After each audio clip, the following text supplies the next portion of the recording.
Une nuit déchirée par le feu. Des explosions illuminent l'horizon, visibles à des dizaines de kilomètres, tandis que les infrastructures énergétiques vitales s'effondrent. L'Ukraine fait-elle face au début d'un effondrement global? Pour comprendre la gravité de la situation, il suffit d'imaginer une ville plongée dans l'obscurité totale. Imaginez par exemple la métropole de Kharkiv, habituellement animée, soudainement privée de toute lumière, de chauffage, de communication. Les sirènes retentissent, les familles se réfugient au sous-sol, tandis qu'au-dessus d'eux, l'infrastructure énergétique s'effondre dans un vacarme assourdissant. Dans la nuit du 17 octobre, ce n'est pas qu'une attaque de plus sur le front. Le chaos s'est propagé sur tout le territoire. Pour la 6e fois depuis le début du mois, des frappes massives ont frappé le cœur énergétique et gazier du pays, touchant notamment Poltava et Kharkiv. Cette nuit-là, des centaines de drones et plusieurs dizaines de missiles se sont abattus sur toute l'Ukraine, marquant une intensification inédite du conflit. Les conséquences sont immédiates. La production de gaz est stoppée net, des incendies gigantesques ravagent les sites et les explosions, d'une violence inouïe, se voient à des kilomètres à la ronde. Les principaux opérateurs, Naftagaz et DTEK, confirment – tout est à l'arrêt. Ce n'est plus une rumeur, mais une réalité officielle, froide et implacable. Pour les employés, ce sont des blessures graves, des traumatismes, et la peur de ne jamais pouvoir reprendre leur travail. À Kiev, à Dnipro et dans d'autres grandes villes, l'obscurité s'abat. Coupure d'électricité, arrêt d'urgence décrété par l'opérateur national. Le réseau cède sous la pression. Imaginez un immeuble de 20 étages dont les ascenseurs restent coincés, où l'eau ne monte plus dans les tuyaux, où les réfrigérateurs s'arrêtent, mettant en péril les stocks alimentaires de milliers de familles. La population bascule dans l'incertitude, avec déjà de nombreux blessés parmi les employés des infrastructures touchées. L'étendue des dégâts reste un mystère inquiétant. En quelques heures, la sécurité énergétique du pays s'est effondrée. Plus de gaz, plus d'électricité pour des millions de foyers, alors que l'hiver approche. Mais derrière ces chiffres, c'est chaque geste du quotidien qui vacille. Sans énergie, l'accès à l'eau, au chauffage et à l'économie s'effondre à son tour. Dans les campagnes, les agriculteurs ne peuvent plus utiliser leurs équipements. Dans les hôpitaux, les générateurs de secours tournent à plein régime, menaçant de tomber en panne à tout moment. Ce nouvel assaut n'est pas isolé. Il s'inscrit dans une stratégie de pression totale, où chaque frappe aggrave l'imprévisibilité, rendant la vie de millions de personnes plus précaire. Si cette spirale continue, l'Ukraine pourrait plonger dans une crise humanitaire sans précédent. L'histoire récente regorge d'exemples où la destruction des infrastructures a mené à des exodes massifs. Pensez à Alep, en Syrie, où la population a fui en masse suite à l'effondrement de l'approvisionnement en eau et en électricité. Pourtant, ces attaques ne sont qu'un symptôme.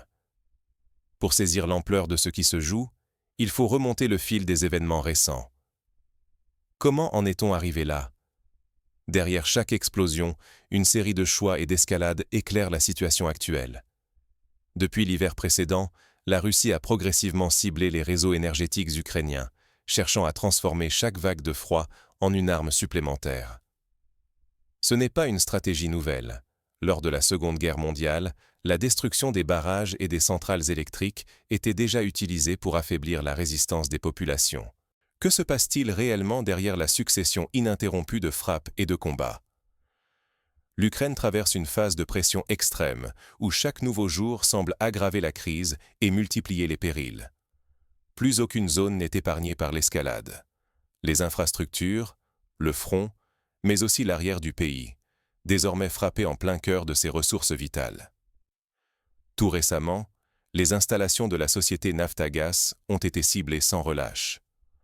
Plusieurs détonations dans la nuit ont provoqué d'énormes incendies, visibles à des dizaines de kilomètres. Les images du panache noir, épais, rappellent la violence de l'attaque. Ce site stratégique a été mis à l'arrêt. La production de gaz s'est brusquement interrompue, forçant l'Ukraine à importer une ressource essentielle à sa survie énergétique.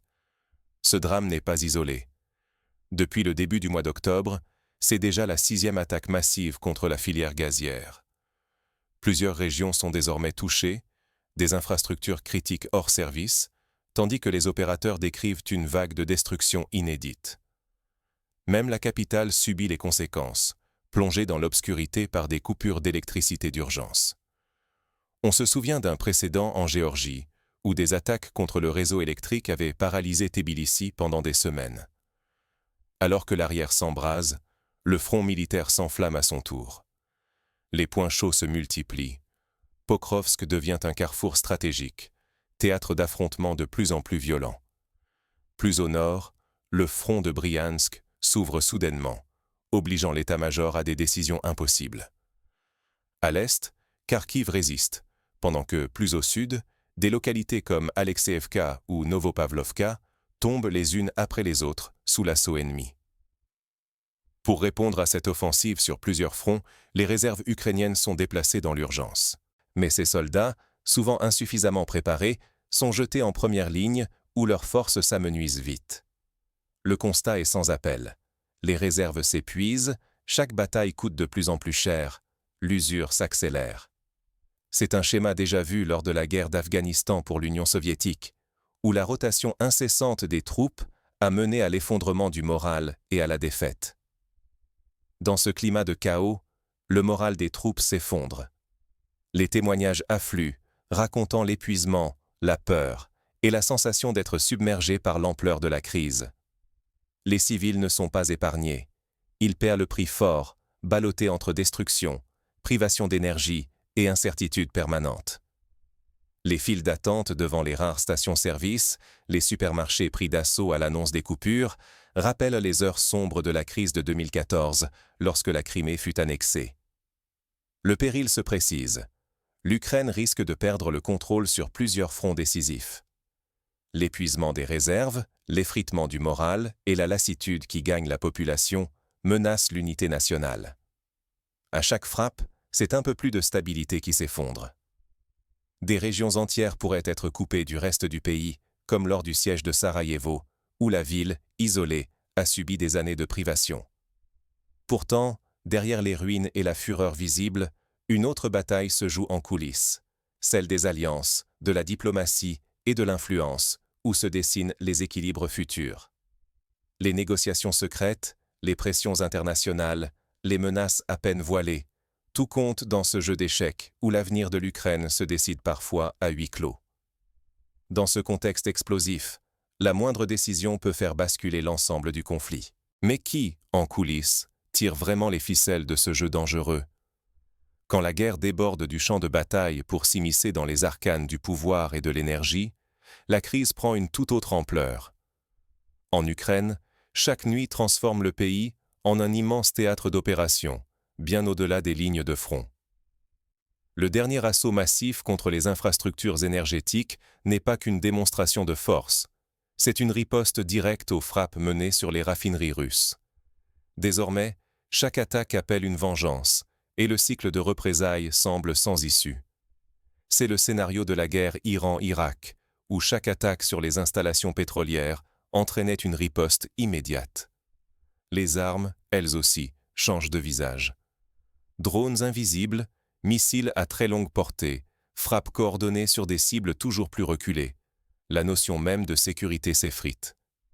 Les sites gaziers de Poltava et Kharkiv, essentiels à la survie économique du pays, ont été lourdement touchés, provoquant l'arrêt complet de l'extraction. Des régions entières s'enfoncent dans l'obscurité. Ce n'est plus seulement une question d'armée, mais de réseaux électriques en ruine, d'usines à l'arrêt, d'un pays qui, à chaque attaque, voit fondre ses chances de se relever seul. Au cœur de cette spirale, la tension diplomatique devient explosive.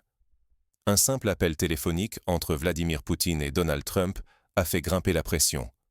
La livraison de missiles Tomahawk à l'Ukraine divise les alliés, tandis que Volodymyr Zelensky est écarté de discussions cruciales qui décideront peut-être de l'avenir de son pays. L'impression domine que le sort de l'Ukraine se joue désormais ailleurs, dans l'ombre de salons où chaque mot pèse des tonnes. Cela rappelle les accords de Munich en 1938, où la Tchécoslovaquie fut sacrifiée sans avoir voix au chapitre. Mais derrière les grandes manœuvres, la vraie bataille se livre dans la diplomatie secrète. Messages codés, signaux détournés, contacts indirects. Chaque geste devient une arme, chaque silence un avertissement. L'issue de cette guerre d'usure échappe à toute prévision.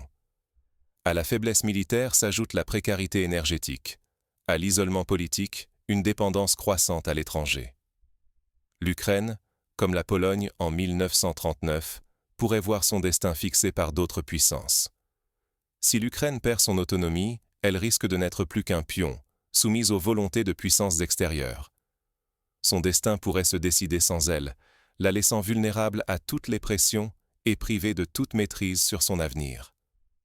Les conséquences d'une telle perte de souveraineté seraient désastreuses, comme on l'a vu en Irak après 2003, où l'ingérence extérieure a mené à la fragmentation du pays. Pourtant, ce cercle vicieux n'est qu'une facette du problème. Une nouvelle menace, interne cette fois, s'apprête à bouleverser encore davantage l'équilibre fragile du pays.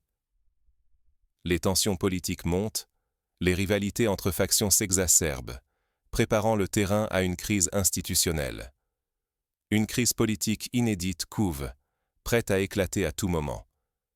Elle pourrait bien précipiter l'Ukraine dans l'inconnu et transformer la situation en véritable chaos.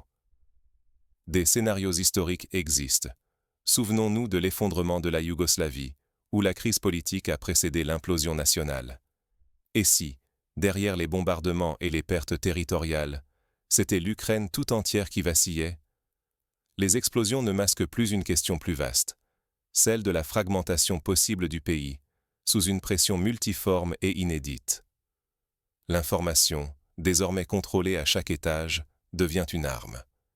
Il est fermement interdit d'évoquer les pertes ou les défaites. Les chaînes officielles esquivent la vérité du terrain, laissant la population dans une obscurité angoissante. Ce contrôle rappelle la censure imposée en Union soviétique pendant la guerre d'Afghanistan, où les nouvelles défaites étaient systématiquement dissimulées. Au sommet, l'ambiance est électrique. Entre généraux et dirigeants civils, la méfiance règne. Chacun tente de détourner la responsabilité d'un fiasco historique, semant la discorde jusque dans les cercles les plus influents de l'État. C'est le syndrome de la Troisième République française à la veille de la Seconde Guerre mondiale. Chacun se défausse, personne n'assume. Mais la menace la plus grave s'incarne dans ce mot qui revient sans cesse, le point de non-retour. Le danger ne se limite plus à une ville perdue. Désormais, il s'agit de l'effondrement de positions entières, de routes vitales coupées, et surtout, d'un moral national qui vacille. À mesure que l'idée d'une désorganisation totale gagne du terrain, le spectre d'un chaos ingérable s'étend.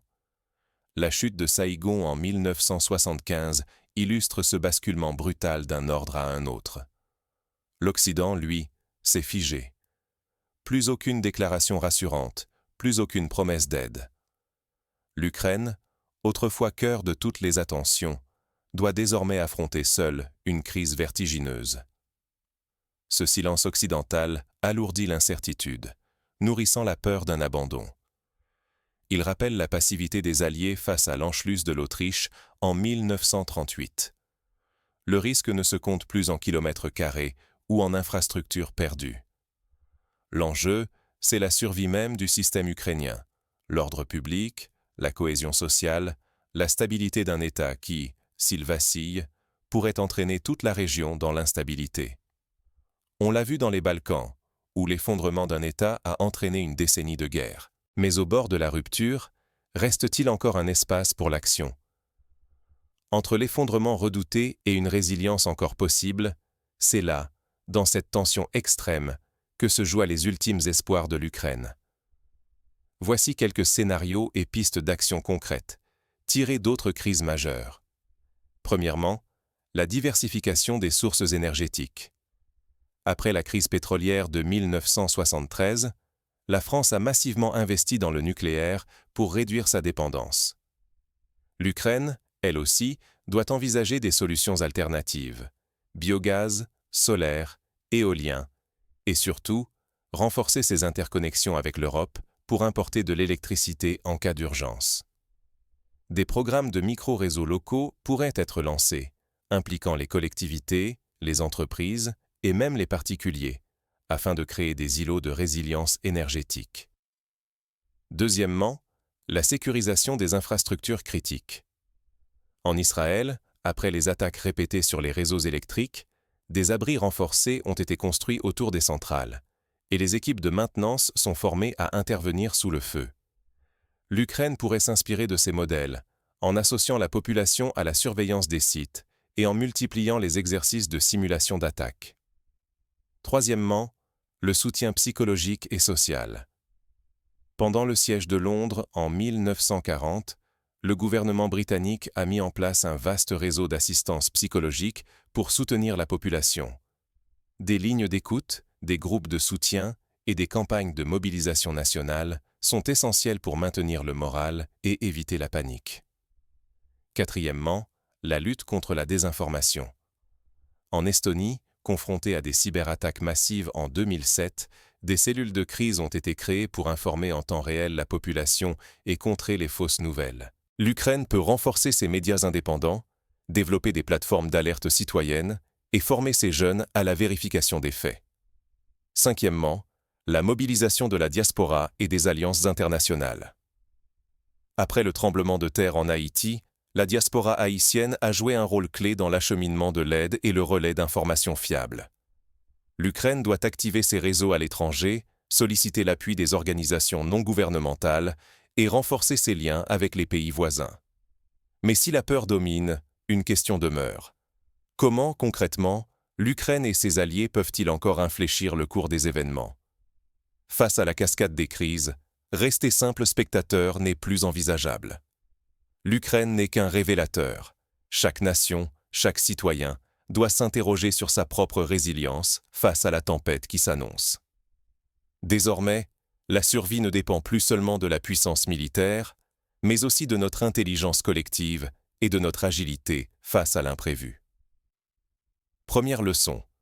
L'énergie est devenue le cœur des conflits modernes. Les frappes sur le gaz, l'électricité ou le pétrole ne visent pas seulement l'ennemi, mais tentent de briser l'esprit d'un peuple entier. Pour chaque État et chaque individu, il est crucial d'anticiper l'importance stratégique de l'énergie et de s'y préparer sans relâche. Les familles peuvent, par exemple, s'équiper de kits de survie énergétique, stocker batteries, lampes et générateurs portatifs. Mais prévoir n'est pas suffisant. Dans un monde où la désinformation se propage à la vitesse d'un éclair, l'accès à une information fiable devient une arme de défense. La confiance envers les institutions, la capacité à communiquer sans ambiguïté, surtout en temps de crise, sont essentielles pour éviter la panique et maintenir la cohésion sociale. Les écoles peuvent organiser des ateliers d'éducation aux médias, tandis que les communes mettent en place des cellules d'information d'urgence. La flexibilité est la troisième clé. Les sociétés les plus aptes à s'adapter rapidement, à innover sous pression et à mobiliser leurs ressources sont celles qui résistent le mieux. Cela suppose aussi d'accepter l'aide extérieure, de consolider les alliances et de comprendre que la solidarité internationale est indispensable face aux chocs systémiques. L'Union européenne, par exemple, pourrait envisager la création d'une réserve stratégique d'énergie partagée entre ses membres. Mais la bataille ne se limite pas aux chiffres ou au territoire. C'est aussi une guerre des esprits, où l'incertitude, la peur et le doute deviennent des armes. La capacité d'une société à traverser la tempête sans céder à la panique, à préserver l'espoir et la lucidité, fondent toute véritable résilience. Des campagnes de sensibilisation peuvent encourager la population à rester unie, à aider les plus vulnérables et à garder confiance dans l'avenir. Négliger ces leçons, c'est s'exposer à de nouvelles failles. Les sociétés non préparées risquent la déroute dès la première secousse. Il est temps de regarder nos propres vulnérabilités en face et de renforcer nos défenses, matérielles comme mentales. Les communes peuvent dresser des plans de continuité d'activité, les entreprises investir dans la cybersécurité et les citoyens se former aux gestes de premier secours. Ce n'est plus uniquement l'affaire de l'Ukraine. La fragilité d'un pays peut devenir celle de tout un continent. À l'heure où l'Europe vacille, chaque décision compte et chaque faiblesse peut précipiter la prochaine crise. L'Union européenne a l'occasion de réexaminer ses politiques de sécurité, d'accélérer la transition énergétique et de renforcer la coopération militaire pour éviter que le chaos ne se propage. La prochaine secousse est déjà en marche sous nos yeux. La question n'est plus de savoir si elle surviendra, mais si nous saurons la transformer en opportunité ou si nous la subirons, démunis et divisés. Les exercices paneuropéens de gestion de crise, les alertes transfrontalières et la solidarité entre nations peuvent faire la différence. À mesure que les frappes se multiplient et que les infrastructures vitales vacillent, l'Ukraine n'est plus seule à faire face à un test existentiel. Ce qui se joue désormais dépasse la résistance d'un pays. C'est la capacité de tout un continent à comprendre, anticiper et s'adapter à des crises qui s'enchaînent sans répit.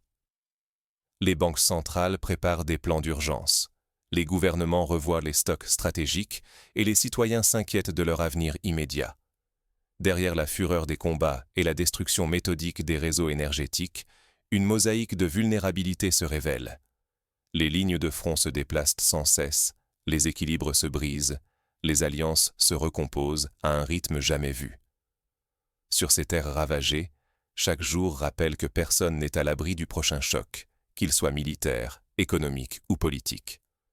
Même les entreprises technologiques occidentales anticipent des cyberattaques massives, tandis que les agriculteurs s'organisent pour maintenir la production en cas de blackout prolongé. Le danger ne réside pas seulement dans la chute d'une cité ou d'une région, mais bien dans l'entraînement d'un continent entier vers une ère d'incertitude, où ni la stabilité énergétique ni la sécurité commune ne sont garanties. Les conséquences des attaques sur le gaz et l'électricité débordent largement les frontières ukrainiennes. Elles exposent nos dépendances, révèlent nos failles et menacent l'équilibre fragile de l'Europe entière. Les marchés de l'énergie s'affolent, les prix du gaz flambent et les ménages européens ressentent déjà l'impact de la crise. Se rassurer en pensant que la guerre ne franchira pas nos frontières ou qu'un retour à la normale est à portée de main serait illusoire. Les signaux faibles s'accumulent et forment un avertissement implacable. Ce qui se joue aujourd'hui à Poltava, Kharkiv ou Mirnograd pèsera demain sur Bruxelles, Paris et Berlin. Les exercices de défense civile, les plans de rationnement et les débats parlementaires sur la sécurité nationale se multiplient partout en Europe. Refuser l'alarmisme, ce n'est pas fermer les yeux sur le péril. C'est reconnaître que notre avenir commun dépend de notre lucidité face au croisement des crises et de notre capacité à inventer des réponses inédites. Car dans la tempête qui s'annonce, la survie ne relèvera ni du hasard, ni du courage isolé, mais d'une intelligence partagée et d'une solidarité renouvelée. Ce point de bascule nous englobe tous. L'histoire ne s'écrit plus à distance, mais dans l'entrelac de nos choix, de nos peurs et de nos espoirs. Saurons-nous transformer l'épreuve en leçon, ou nous contenter d'en subir les ondes de choc? Il est temps d'ouvrir les yeux et de nous préparer à affronter ensemble ce qui vient. Car de notre capacité à agir aujourd'hui dépendra la stabilité de demain.